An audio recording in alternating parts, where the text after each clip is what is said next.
Revelation 2341. From the 20th of May 1942. Suffering and tribulation afterwards.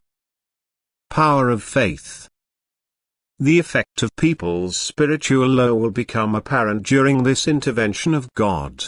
Everyone will only think of himself, and only a few will think of their fellow human beings in their own suffering and want to help them.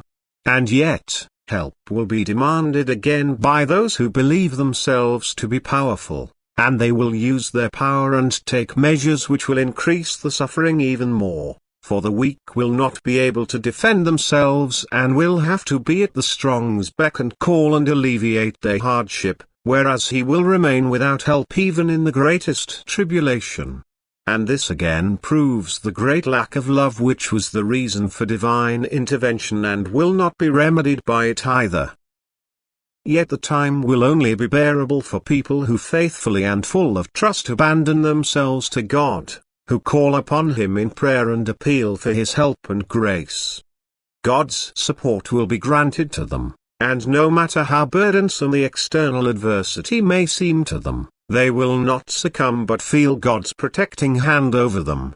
And the power of faith will be revealed, for the believer will have the strength to master the difficult earthly life and need not fear earthly power, whereas people without faith almost threaten to break under the measures of those who tried to improve their own lot with the help of those people who are unable to resist them and almost perish because of it.